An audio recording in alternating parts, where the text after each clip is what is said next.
learns in a way different than is commonly understood in our general understanding of education. It is not a process of putting more and more words, stuffing our organism with more and more words.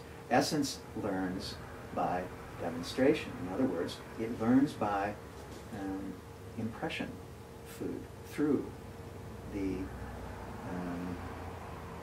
imbibing or digestion of impression food. So you mean practice? I mean practice, but I also mean being open to experience without buffers, without defenses. That's one of the things that these aspects of the personality provide. It's the reason, it's one of the main reasons that we go along with the inertia of creating a personality as small children, precisely because we understand it instinctively to offer a kind of defense against impressions that we are afraid of or don't want to admit into ourselves. The classic example I use is you talk to a 5-year-old girl about something that she doesn't want to hear. She will not look you in the eye, generally speaking. And when she's not looking you in the eye, when her attention is directed away from you in this very clear way, she's not really hearing you. What she's doing is taking your words into her ear and inscribing them as part of her now developing android or personality. Those then become part of the substance of that part of her consciousness.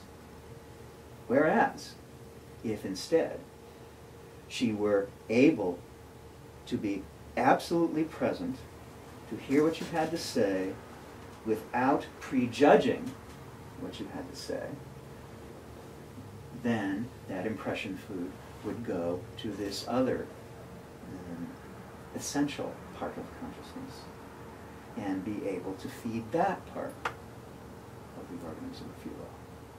So,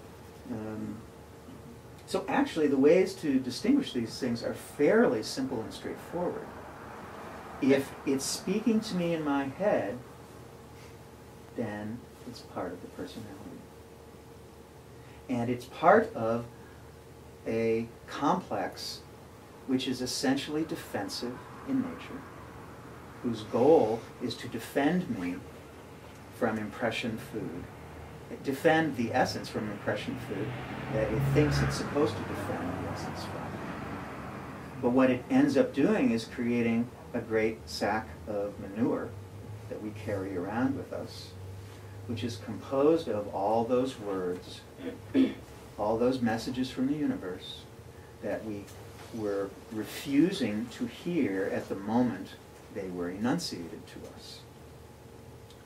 And so another part of the process of reversing the inertia of the android or personality is to go back and witness all those messages, to be present to allow the essence to be present to all those messages that have accumulated.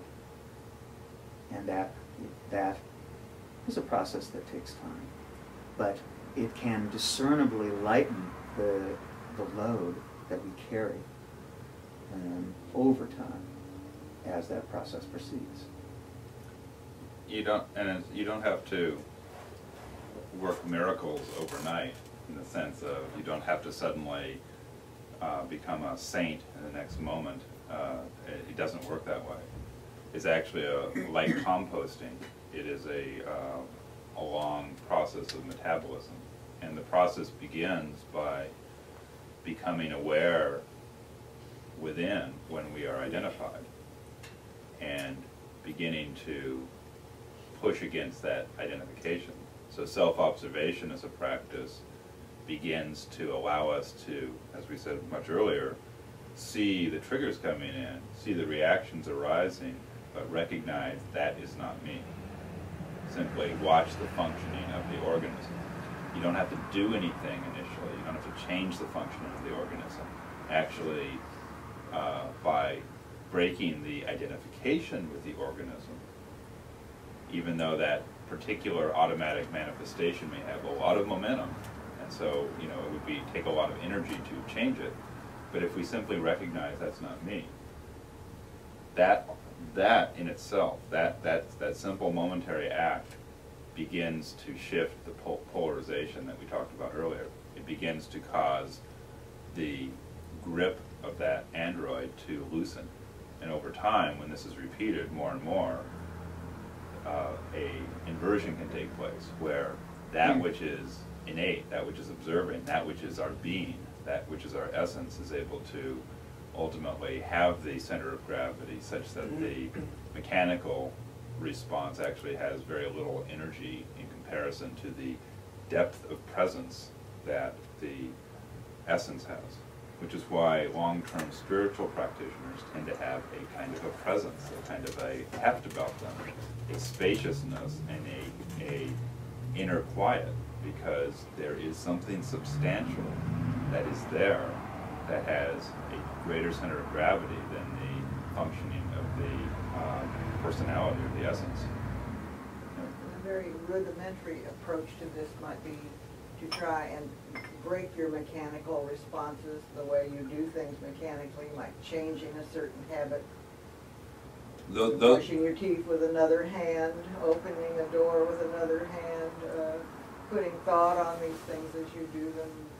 Yeah, I would say that those are all very good practices of stirring things up. Yeah, just breaking your mechanical... Any one of those things works for a while and then becomes mechanical in its own right. That's just the way it works. It's just like if you put a sign on your refrigerator saying "wake up." The first 3 times you'll wake up, and the 4th, 5th, 6th time you will sort of be dully stirred, and then you ignore it. I mean, that's just the nature of the organism. So part of the... So then you know it's time to do something else. Well, yeah, part of skill... That will get your attention. Right. Part of skillful means is constantly changing the pattern. And if you remember, some of you have probably read Frank Herbert's Dune and seen the movies and things like that. If you remember, the way you avoid the sandworms is by walking randomly on the sand. And in a way, that's a wonderful metaphor. So as not to produce a regularity right. that the monster will hear and be attracted right. to. But those are basic. Those are sorts of things that kind of just little beginning. Yeah, they kind of wake us up. They're not necessarily, they're good things to do. They're my experience is disidentifying with emotional states is probably the hardest here. Disidentifying with thoughts, a little bit easier, still kind of challenging.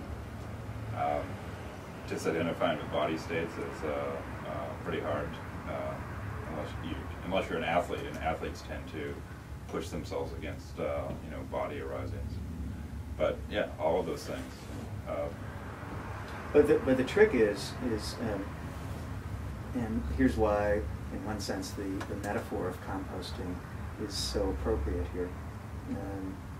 In the most effective, the quickest form of composting is a very precise admixture of ingredients to the compost, such that and size of compost, such that you actually get an internal